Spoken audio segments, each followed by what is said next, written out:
Have you ever wondered how a human being survived a single night at 50 degrees below freezing with nothing but stone tools and animal skin? You'd probably guess it was pure toughness.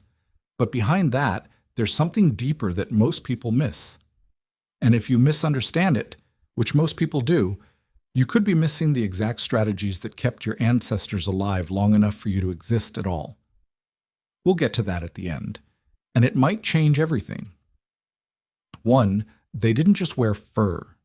They engineered it. Picture a caveman in a shaggy pelt, right? That's the image everyone has. Here's what most people don't realize. The common assumption is that Ice Age humans just draped animal skins over themselves and called it a day. But here's the thing.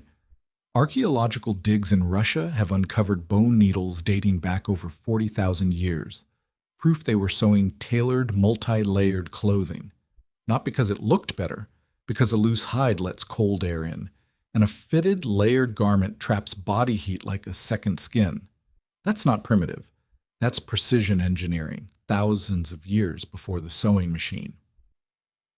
Researchers at the Max Planck Institute have argued that clothing technology is one of the biggest reasons humans pushed into brutally cold territory that other hominins avoided entirely. Think about that for a second. Every stitch was a decision between living and freezing to death by morning. 2. They built houses out of the dead. Ever wonder how you build a home when there are no trees for miles? Most people assume Ice Age humans just huddled in caves and waited out the winter.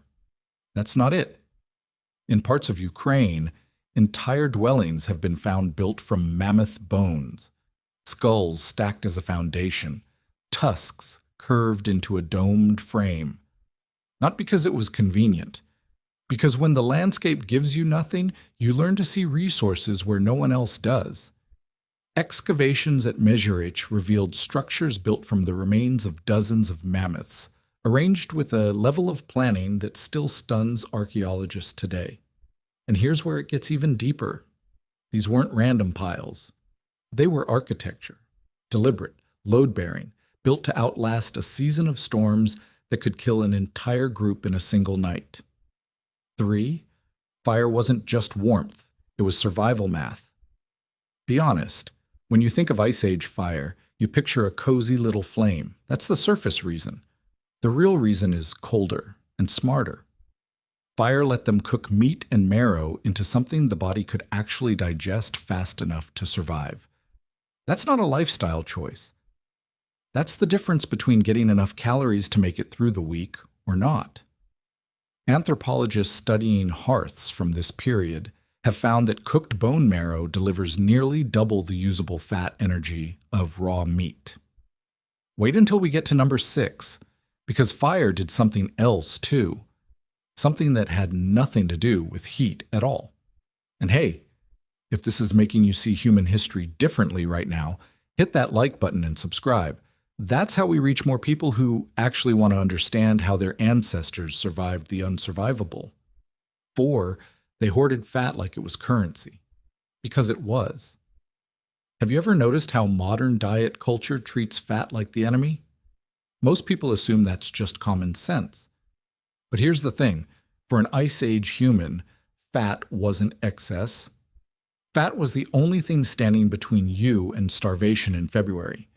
They called it fat glut behavior, deliberately targeting the fattest animals, the fattest seasons, the fattest cuts, and gorging when food was available because scarcity was always coming back, not because they lacked self-control.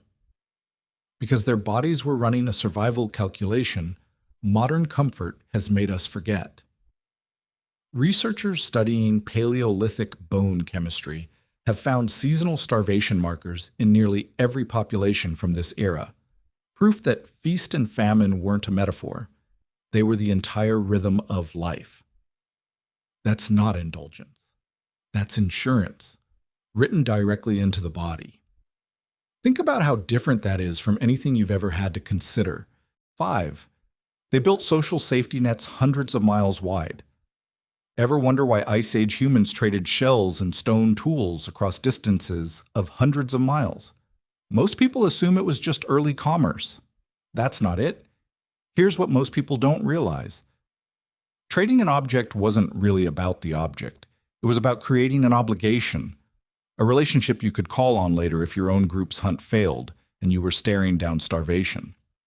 Not because they were being generous, because isolation in an Ice Age winter was a death sentence. Studies of obsidian and shell distribution from this period show trade networks stretching far beyond what any single group could travel alone, proof that a connection was survival technology, not luxury. That's not networking. That's a lifeline passed hand to hand across a frozen continent. And here's where it gets even deeper, because every one of those relationships had to be maintained somehow. Someone had to remember who owed who helped who could be trusted when the temperature dropped and the food ran out. 6. Remember earlier when I said fire did something that had nothing to do with heat? Here it is. Fire didn't just cook food.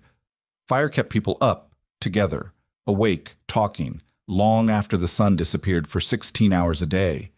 And in that firelight, something happened that mattered more than any tool, any shelter, any layer of fur. They told stories, not because they were bored, because a story was how you passed down which berries were poison, which river froze solid enough to cross, which mountain pass killed 3 hunters the winter before. That's not entertainment. That's survival, encoded into memory so the next generation didn't have to learn it by dying first. Think about that for a second. Every piece of knowledge that kept a group alive through 40,000 winters had to travel through a human voice, around a fire, into another human's memory. Over and over, for hundreds of generations, with zero writing and zero margin for error. And it worked.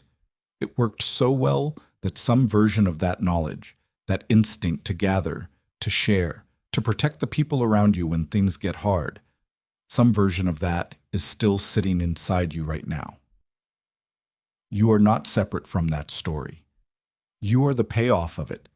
Every single survival trick, every clever workaround, every act of care between people who had every reason to give up on each other, that's the reason there was a next generation and a next one, until eventually there was you. So the next time it's freezing outside and you complain about the walk to your car, remember what it actually took to get you here.